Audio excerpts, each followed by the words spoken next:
Hello everyone, I'm the Saxy Gamer, and today we're back for part 2 of the playthrough as Alexander, playing a deity domination game as the first episode of our A to Z challenge. In the early game video, we were able to take out Scotland using some of the ridiculously overpowered unique units that Alexander has, and now in this game we're going to take a look at what happened in the mid-game whenever I was playing this one, give you some tips on how to play Alexander in the mid-game, and see exactly just what I did and perhaps what I can do better. So, to start off the mid-game as Alex, I of course did well, exactly what you would expect from Alex, and that is I declared war on somebody else. I decided to attack my next nearest neighbor, which was Kupe in this case, so I felt pretty confident going into this one because I had more science per turn than him, I had more military strength than him, and in general, I was feeling pretty good about my chances. I had some great generals, some recently upgraded units, and I was feeling like I was on a good power spike to go and attack Kupe, so that is exactly what I did.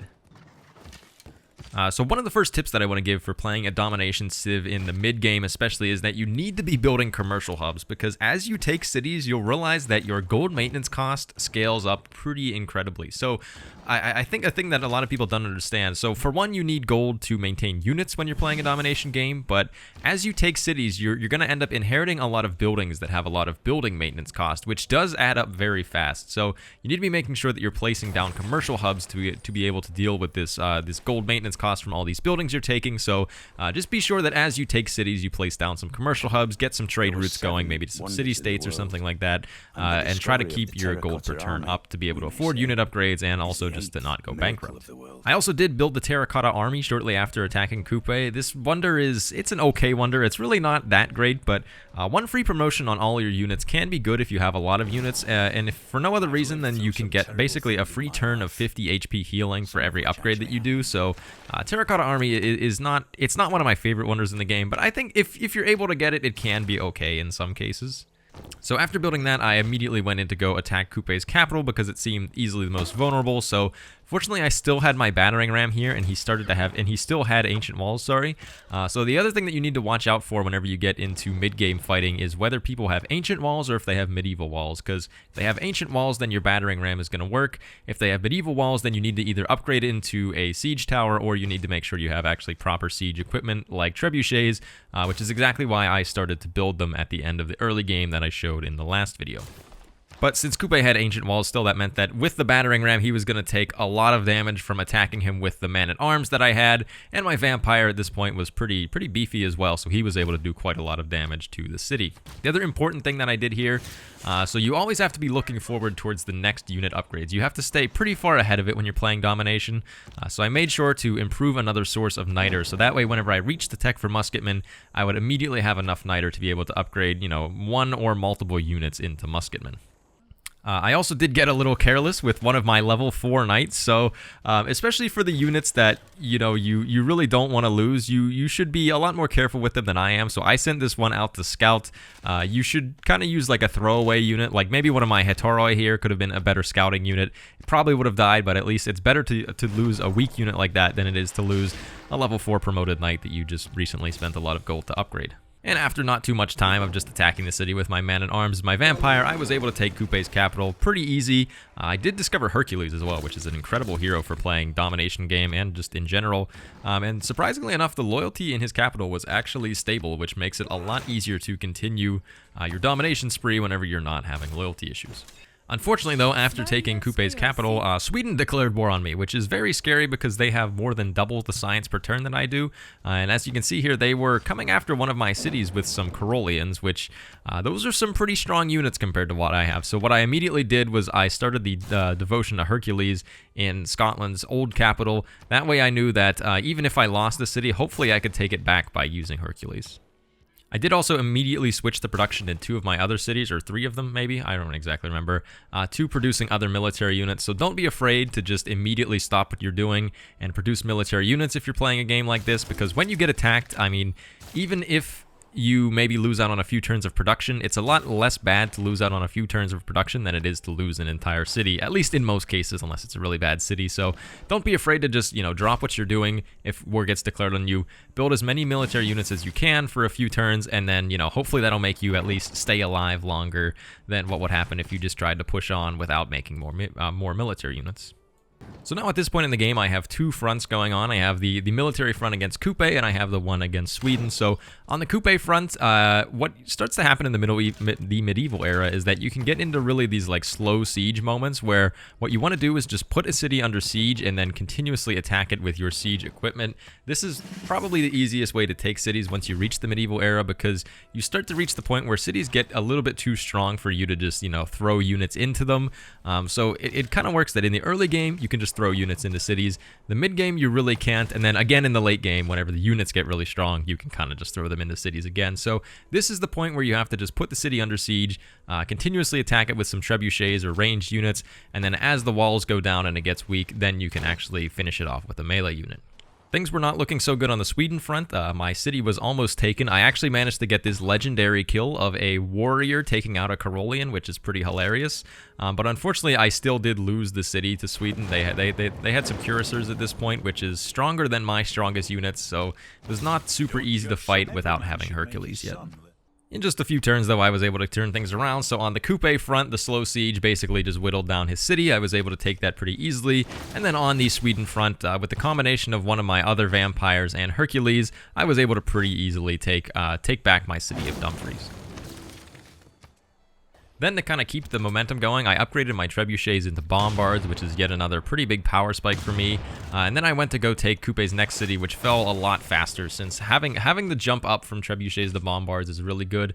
I was also getting the promotions on these that give them extra combat strength against district defenses. So the promotion tree on siege equipment is one of the best promotion trees in the game in terms of increasing their effectiveness. And eventually we'll get to the +1 range promotion, but so many of the promotions on the siege tree are so good.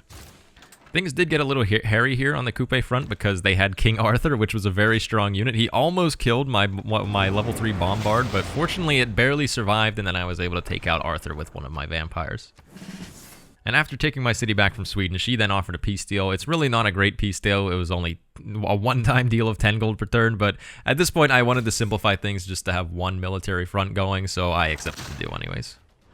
And from there, the end of the Kupe War was basically more of the same as what it was at the beginning. Just surround a city with units, put it under siege, and then, just slowly whittle it down with my siege equipment until I was able to finish it off with one of my my strong units, like either Hercules or a vampire. So after taking one of these cities, Kupe did offer peace. He offered me 19 gold per turn, so I was like, well, I already have his capital, so I don't really need much past that. So I was gladly going to take the 19 gold per turn for peace there, and then I could, kind of just focus on moving on to my next target. Unfortunately, though, in the Industrial Era, I got a Dark Age, which is really bad for domination games because it makes loyalty an absolute nightmare to deal with, and you're going to see some of that upcoming here. But my next target was going to be Ethiopia, which were the next people to the south. Fortunately, they were also in a Dark Age, so this made me have some hope, but even with that, it was still really hard to deal with loyalty here. I did build Petra in the capital as well, which was pretty good considering I had a good Desert Hills spot for the capital, but it was pretty late in the game at this point, so getting Petra at this point doesn't make like a huge difference, but it does significantly improve the yields in the capital city, which did make it a little easier to produce some units and stuff there. Also, as I got troops near to Ethiopia's border, they asked me if I was going to declare war on them, and at this point I was like, whatever, might as well just declare war, because either I'm going to lie about it and then do it in like 2 turns, or, I can just declare it right now. So I went and declared war on Ethiopia, and gave them basically the same treatment as Kupe. Just get around their city, bombard it with some siege equipment, and take it very easily. So in the case of this first city, they didn't even have walls, so this one fell in like 1 or 2 turns, really easy to take. But unfortunately, you can already start to see some of the loyalty problems here. So I moved Victor into the city to try to stabilize the loyalty, but even with Victor, it was still a -9 loyalty, which means that I basically had to just keep pushing forward to take as many cities as I can to try to give myself some loyal population around these cities as well. That way they're a little more stable. And as I was attacking Ethiopia's next city, I started to get some of the really good siege equipment promotions. So the best one that you can get on them is the +1 range promotion, which is at the end of the tree. This basically means that you can attack cities from farther away than cities can attack you with ranged attacks. So obviously, I'm sure you can probably see why that's really good. As long as you have strong melee units around the city to just keep vision on it, then you can just stand far away and obliterate the city walls and take literally no damage in return. It makes them have to come out with units to attack your siege equipment, and at this point in the game, not very many things are going to be able to do that effectively, so this makes it very easy to take cities in the mid-game. I also, quite hilariously enough, so early on in the game I had gotten Boudica as one of my great generals, so I figured I'd finally use her to convert some barbarians, so I got some free line infantry because I was having a little bit of a barbarian problem over there in the center of my empire, so I got some free line infantry from the barbarians and then used them to clear that barbarian encampment. It was a little bit tricky to take this Ethiopian city here just because it had pretty high combat strength at this point. Ethiopia was definitely a little bit farther along than Kupe was, so I was fighting against some higher combat strength. Fortunately, my units were a little bit stronger as well, but it did just take a while to be able to eventually crack through this city. Although the loyalty issues still persisted even with 2 cities, which basically means that I'm at this point trapped into just going for a third one. Whenever you get into loyalty issues like this, where the loyalty is so bad that they'll rebel in a few turns every time, you basically have no option but to just keep pushing forward until you can get a sizable clump of cities that is enough that your population will make everything collectively stable. Attacking Ethiopia's next city was definitely a bit of a struggle, so this one had both, it had pretty high combat strength on the city itself, and he also started to bring out a lot of units to challenge some of mine. So at this point, he had some cuirassier cores, which do quite a lot of damage to me. He also had field cannons, so he had some ranged attacks to be able to hit my melee units. This also made his wall attacks stronger, so everything was kind of difficult here in terms of taking this city. I was eventually able to just back off a little bit.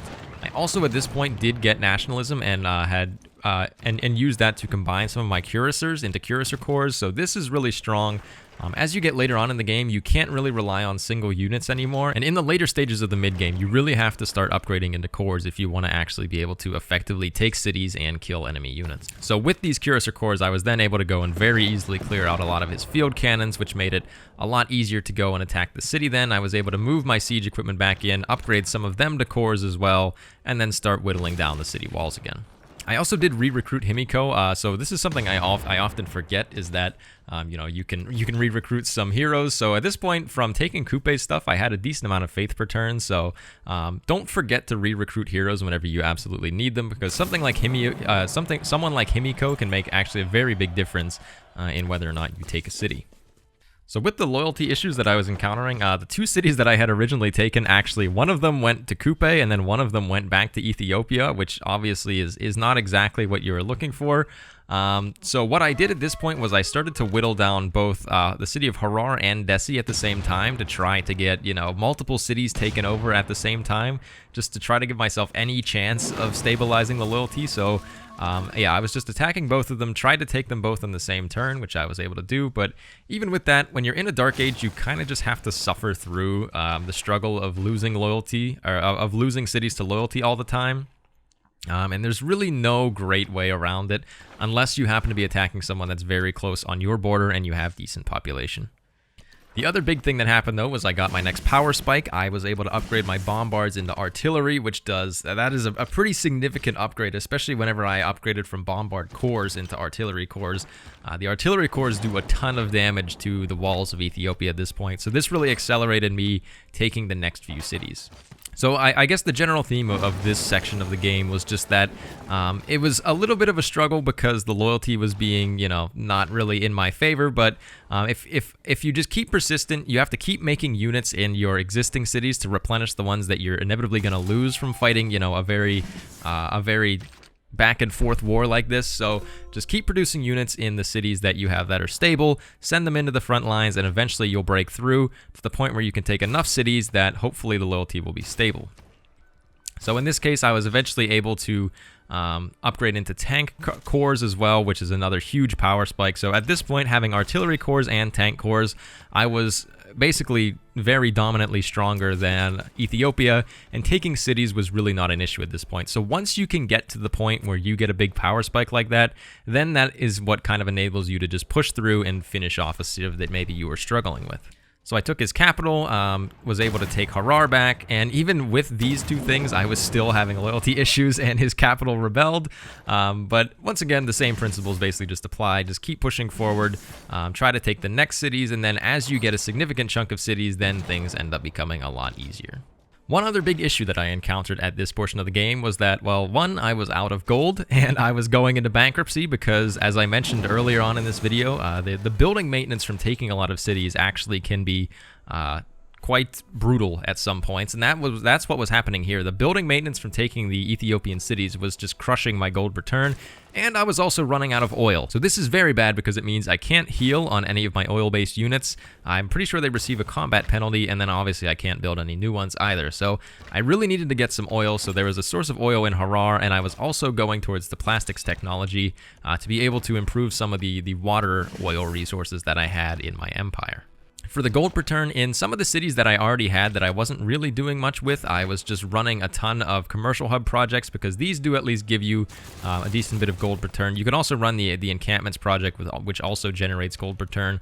Later on in a domination game, as you get to like the later stages of the mid game, you really should be running projects in a lot of your cities because a lot of the cities aren't going to be super productive on their own, and you don't want to incur more building maintenance costs by building more buildings in them. So one of the best things you could do is just plop down a district and then use it to run some projects. So I took the city of Jima, which was one of the last major Ethiopian cities. I made peace with them just to try to get some gold. So I was trying to avoid going too far into bankruptcy, because if you go too far into bankruptcy, then your units start to delete themselves, and I really didn't want to lose, any of my units that had a ton of promotions. So I got 240 gold and 9 gold per turn out of the deal with Ethiopia, which at least would make me survive a little bit longer without going into bankruptcy. So I made that deal, and then finally, after all of that, my loyalty stabilized in the cities I had taken from Ethiopia. So this really goes to show of how big of a clump you need to actually stabilize loyalty in cities. One of the things that made this especially hard was the fact that these cities have very low population. So if they had larger population, this would be a little easier to deal with. But yeah, this just goes to show how big of a clump of cities you need to actually have a stable empire whenever you're in a Dark Age. And at this point in the game, we were basically at the end of the mid-game. We were starting to get into some of the more advanced technologies, and as you can see, the mid-game in a domination game can be like one of the sloggiest combat time periods that you can get, where your units aren't really strong enough to easily take cities anymore, but their units also aren't strong enough to easily kill your units, so it ends up just being very back and forth. Depending on the loyalty as well, this can be also a lot easier or a lot harder, depending on whether or not you're able to keep the cities that you hold. So yeah, and then in the next game, we are already into the late game, and I've only taken 3 capital cities out of 7, so I need to take quite a bit more in the late game, but fortunately for me, the late game is where you can get some really insane power spikes that allow you to absolutely obliterate people, so we're going to take a look at that in the next video. But thank you everyone for watching. I have been the Saxy Gamer. If you enjoyed the video, feel free to like. If not, feel free to dislike. If you're looking for some more Civilization 6 content, feel free to subscribe. Thank you for watching, and goodbye.